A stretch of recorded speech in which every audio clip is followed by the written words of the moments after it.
So for this particular review, honestly, it's just the mood I'm in, and I'll totally do, because I will critique in here, but I mainly want to approach this video, honestly, talking about this latest chapter of One Piece as, for the most part, just a fan. I just kind of want to talk about the chapter because I was very surprised at how much I enjoyed this chapter in particular, mainly because usually before a chapter drops, I'll hear a little whisper or two like, oh, you know, it's this type of chapter, or oh, you know, nothing really happens. And that was kind of what I heard with this chapter, so I came in with my expectations like, oh, it's just a setup or whatever, because that was kind of what I heard. It's just like a setup, nothing really happens or whatever. But I just gotta say, I really fucking enjoyed this chapter, and oh, surprise, because you love One Piece, you enjoy the chapter, what a fucking surprise, right? But like, it just really made me admire the characters, admire the story, and yeah, we're on break next week, you know, and I kind of want to address this in a whole video at some other time, but I just gotta say one thing, for the people that rage and fucking throw a shit fit, you know, breaking their keyboards, going nuts over Oda taking a break,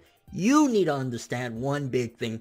This man, if he doesn't have those breaks, we're never going to see One Piece end. Not the way it should end, at the very least. The breaks that Oda takes are very well deserved. From what if you haven't heard of the work schedule this man has, you know, sleeping 3 to 4 hours a day, if that, you know, just a ridiculous schedule. So the fact that he gets these breaks, and again, it is frustrating sometimes when you love this series so much, because of course, we love this series. We want those chapters every week or whatever, and this has been par for the course, I want to say already, for the past couple years, maybe a little bit more, where every, you know, few chapters or so, Oda gets that break, but he needs it. It's what's sustaining him, it's what's keeping the man probably sane, it's what's keeping him going, and what's allowing him to function to the point where maybe we can see the end of One Piece someday and this man won't completely just die off, you know what I'm saying? Because being a mangaka is hard work, so I totally don't get mad, and if anything, I fully support the fact that Oda gets those breaks, because he needs them. So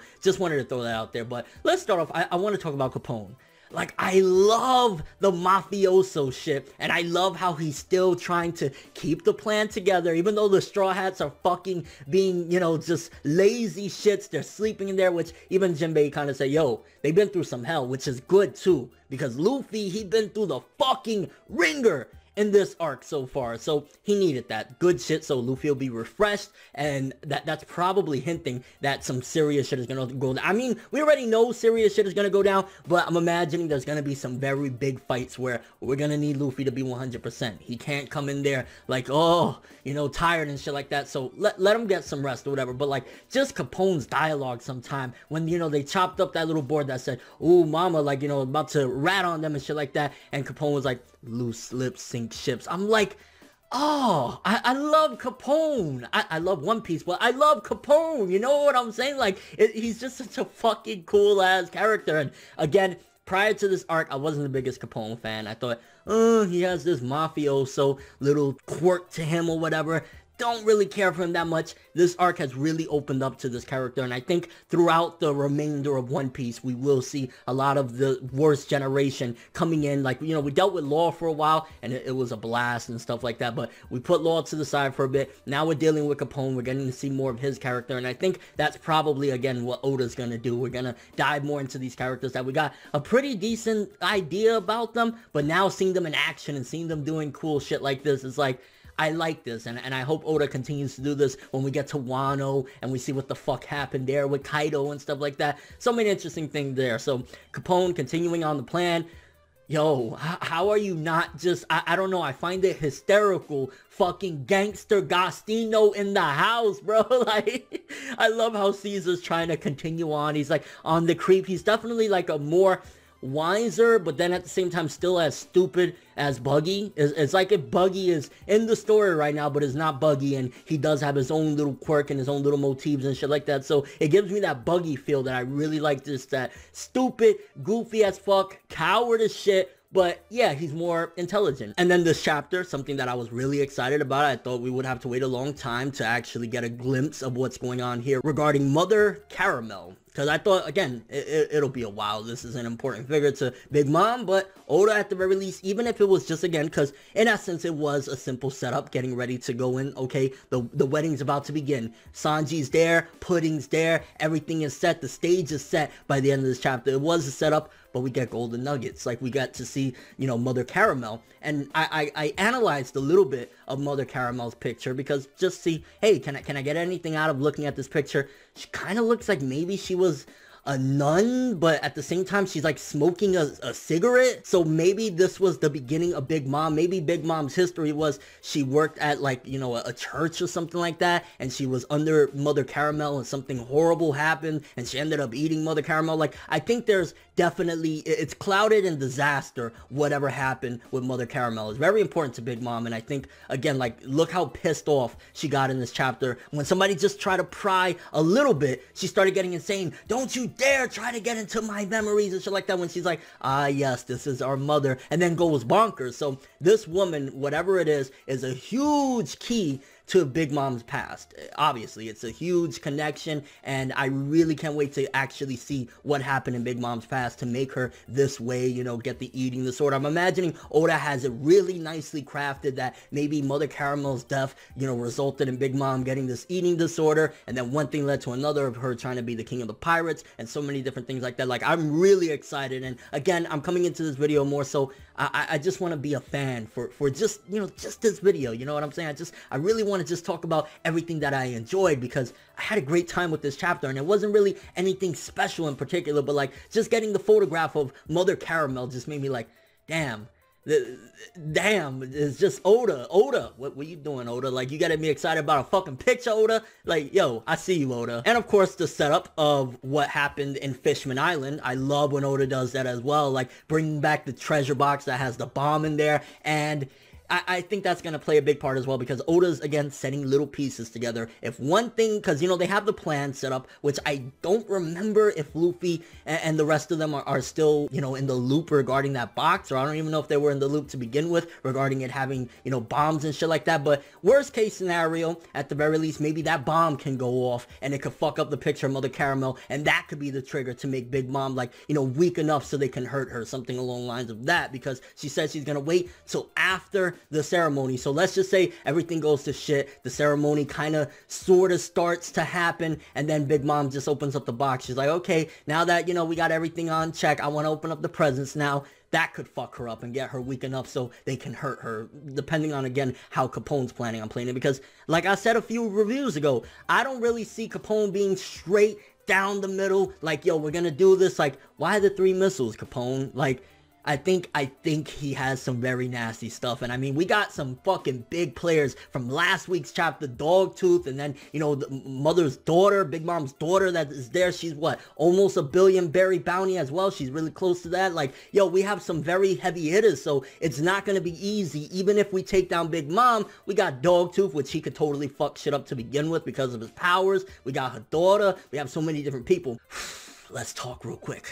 We gotta talk about the dirty bitches. The nasty ones. The ones that just, you wanna go, you wanna say, you dirty fucking slut pig. And it makes me think, like, yo, you're either acting to the point of lying to yourself, and this is where Oda's throwing so many different curveballs that it's gonna be interesting to see what really comes of pudding.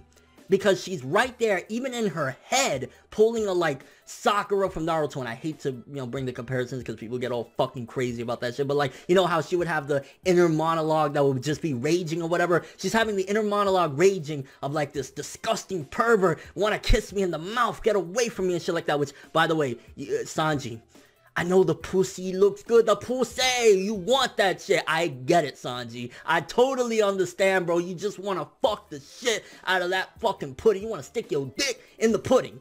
I get it. I get it. But, bro, that's one hell of an eye-opener, you know what I'm saying? If you try to kiss the forehead, like, what you doing, Sanji? It's like, I love that it's keeping a character, the fact that Sanji does want this, you know? Like, I know there's the all blue that kind of sort of can exist or whatever, but Sanji's all blue, I've said before, a big part of it, his dream, essentially, I think it's just to find some love. I think that's a part of his character. He's, you know, ladies kind of guy, and he treats the ladies right, whatever, and that's why he's kind of still falling into it, and it's becoming a very good act. But when all is said and done, and he knows shit's about to go down, Sanji's gonna know, okay, you know, when the push comes to shove, Sanji's gonna know, I can't, you know, I'm gonna die. I'm gonna let my friends down. Everyone's gonna die. So I think Sanji will get it together at some given point. But it really just fucking makes me feel sad that he's even doubting his own memories, because he knows the truth, but the truth is so horrible, and what is in his face looks so much more beautiful that he wants to lie to himself. When he says he's doubting his memories, I'm like, Sanji, my boy, I get it, bro. I get that this is what you want. This sounds beautiful, having a wedding with a beautiful woman, a powerful mother. Like, I get it.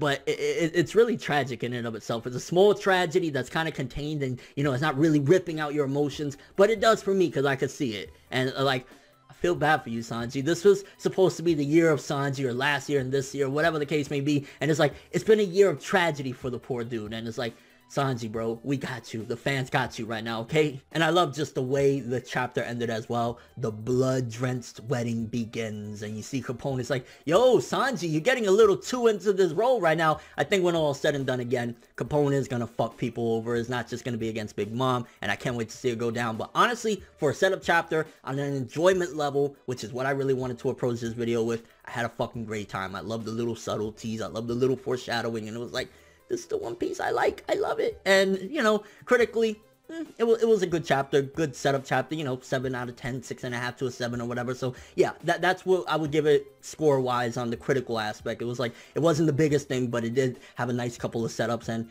next chapter in 2 weeks, it begins. The bullets will fly, the punches will be thrown, Gangsta Gastino will be there with the pistol like, yo, Pa, what are you doing? I can't wait. I don't know. I'm in a really good One Piece mood right now. But kind of curious what you guys think about this. For starters, Mother Caramel, was it that she was running some sort of church operation and she was a nun, and, you know, that's how Big Mom started with her, and her death is what led to maybe like a crazy eating disorder that made her just completely huge like she is now? Also, what do you think about Sanji falling into this trap again, even though he knows the truth? Does it make you realize, like, this is more sad than it seems? It's like he's trying to lie to himself because he wants this so bad. Your overall thoughts of the chapter, honestly, just, I had a blast reading it. But that's all I have for this one. Thanks for watching. Hope you enjoyed. If you liked anything I had to say or enjoyed the video, drop me a like. I'd greatly appreciate it. And if you want more from me, make sure to subscribe. Follow me on Twitter, Instagram, and stalk my Facebook to get more when the video ends. I'm ForneverWorld, and as always, people, have an awesome day.